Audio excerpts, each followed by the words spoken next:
नमस्कार दोस्तों।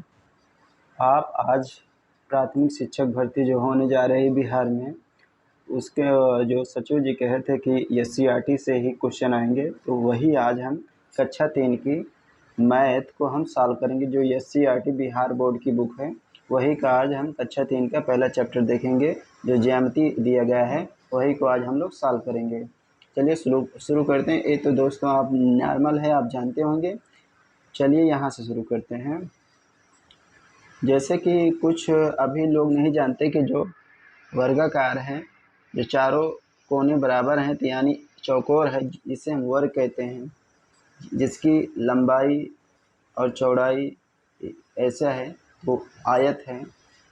लंबाई और लंबाई बराबर होती है और चौड़ाई बराबर होती है, उसे आयत कहते हैं।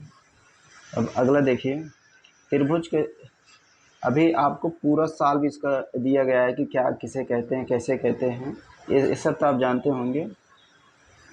चलिए शुरू करते हैं। कहाँ से दिया है,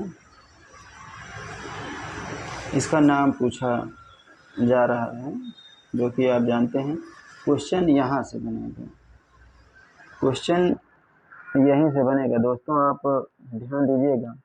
जो तिकोना यानी त्रिकोण वाली आकृति को क्या कहते हैं? त्रिभुज कहते हैं।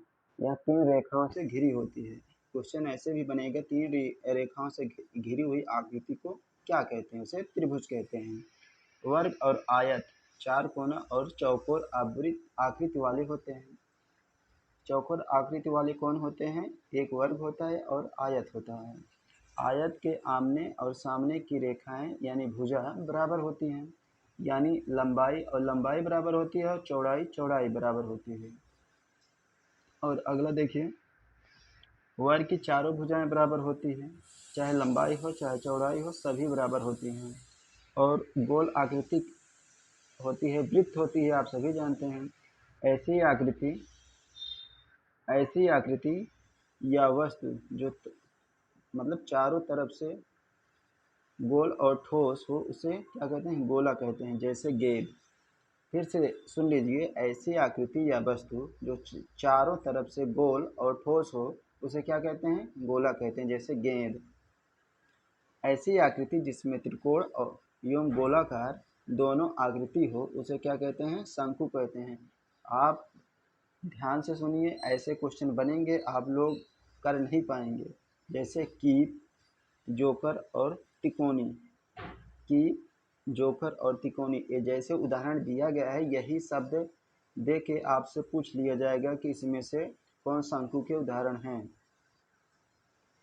अगला देखिए, दिया है कि ऐसी लंबी आकृति जिसके दोनों सिरे वृत्ताकार हों, उसे क्या कहते हैं? बेलन कहते हैं। जैसे लोहा का पाइप, लोहा का पाइप क्या है? वह बेलन है। ऐसी लंबी आकृति जिसके दोनों सिरे वृत्ताकार हों, बेलन कहलाती है, जैसे लोहा का पाइप। और अगला देखिए, घन एवं घनाभ में लंबाई चौड़ाई और ऊंचाई तीनों होती हैं। घन में लंबाई चौड़ाई तथा ऊंचाई तीनों समान होती हैं, जबकि घनाभ में तीनों समान नहीं होती हैं। जैसे लूडो का पासा घन है तथा माचिस का डिब्बा घनाभ है। आपसे पूछ लिया जाएगा कि जो लूडो का पासा होता है वह क्या है? घन है। जो माचिस का डिब्बा है वो क्या है? वह घनाभ है। अगला देखिए, त्रिभुज। त्रिभुज तो आप जानते हैं कि कैसे बनता है। एक कागज लीजिए, कागज के कोने को पकड़ कर दूसरी ओर रखिए, जैसा चित्र में दिखाया गया है। ये बच्चों के लिए बताया गया है, लेकिन ये बहुत ज़्यादा इम्पोर्टेंट है दोस्तों। जो इम्पोर्टेंट है वही आपको बता रहा हूँ।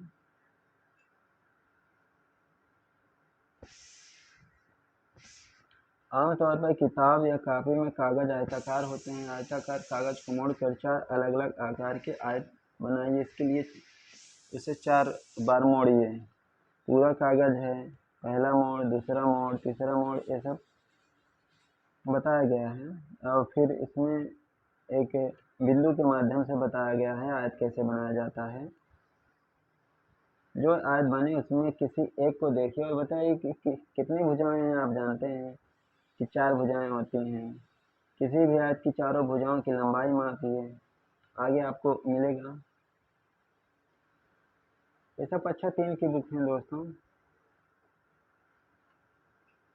जैसे कि भुजा आसा को उठाकर भुजा सादा रख दीजिए कागज इस प्रकार से दिखेगा, बची पट्टी को काट दीजिए जैसे इसमें दिखाया गया है, और आप कागज को खोलिए तो ऐसे बन जाएगा।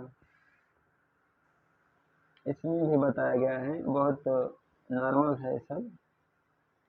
आपको यहाँ जो प्रश्न दिया गया है उसको ऐसे प्रश्न पूछ लिया जाएगा आपसे।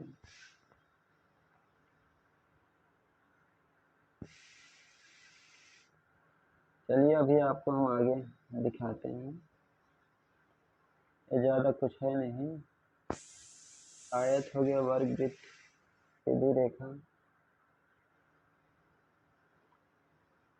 कक्षा 3 में बहुत ज़्यादा कुछ है नहीं।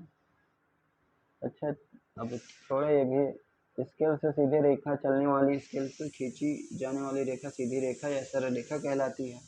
स्केल के साथ साथ सीधी चलने वाली या स्केल से खींची जाने वाली रेखा सीधी रेखा यानी सरल रेखा कहलाती है। स्केल से सीधी न होकर इधर उधर हो जाने वाली, बिना स्केल से खींचे जाने वाली रेखा टेढ़ी मेढ़ी रेखा यानी वक्र रेखा कहलाती है।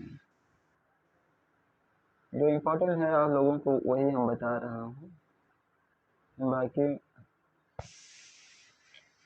ये भी खास इम्पोर्टेंट नहीं है। ये 10 ग्राम है, यह 7 टुकड़ा वाला 10 ग्राम है। इसे कूट पर बनाइए और काट कर अलग अलग खींचे गई आकृतियाँ बनाई गई हैं। ये 10 ग्राम में 7 आकृतियाँ हैं, यही इम्पोर्टेंट है। 10 ग्राम में कितनी आकृतियाँ होती हैं? 7 आकृतियाँ होती हैं।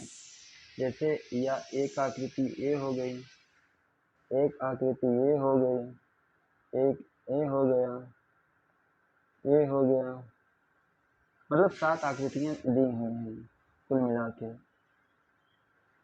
10 ग्राम में कितनी आकृतियाँ होती हैं? 7 आकृतियाँ।